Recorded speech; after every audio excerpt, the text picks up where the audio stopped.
सदक़े फ़ितर किसको दिया जाए, किन हजरात को सदक़े फ़ितर दे सकते हैं। तो जिन लोगों को आप ज़कात की रकम दे सकते हैं, जिन लोगों को ज़कात दे सकते हैं, उन्हें सदक़े फ़ितर भी आप अदा कर सकते हैं, उन्हें सदक़े फ़ितर भी दे सकते हैं। जैसे कि सबसे पहले शरीयत में हुक्म ये है कि आप अपने अज़ा अकारिब, अपने रिश्तेदार, अपने ख़ानदान, अपनी फैमिली में आप पहले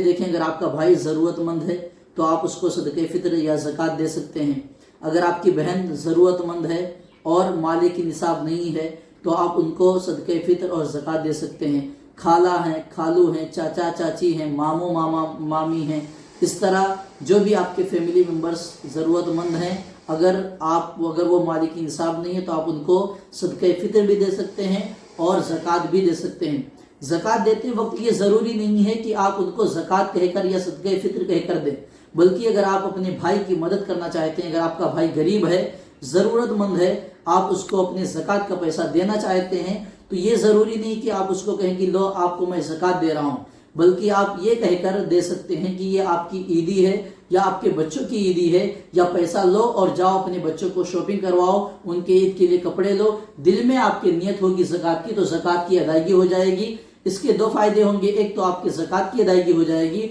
और दूसरा ये कि आपके ज़रूरतमंद भाई की ज़रूरतें पूरी हो जाएगी। इस तरह आपके फैमिली में, आपके ख़ानदान में जो भी ज़रूरतमंद हैं, पहले उनका हक है कि आप उनको सदक़े फ़ितर दें और ज़कात दें। अगर उनमें भी कोई नहीं मिलता है तो फिर आपके पड़ोसी जो हैं वो अगर ज़रूरतमंद है तो उनको दें, उनमें भी अगर कोई नहीं है तो आपके मोहल्ले कुर्बो जवार में जो लोग हैं उनको दें। ये याद रखें, देते वक्त नियत दिल में ज़कात की हो, ज़बान से कहना ज़रूरी नहीं, क्योंकि इन्नमल आमालु बिन्नियात, आमाल का दार मदार नियतों पर है, तो जो आपकी नियत होगी उसी के एतबार से सारा मामला होगा। तो अगर आप अपने खानदान में, रिश्तेदार में किसी की मदद करना चाहते हैं, किसी की बेटी की शादी है या किसी को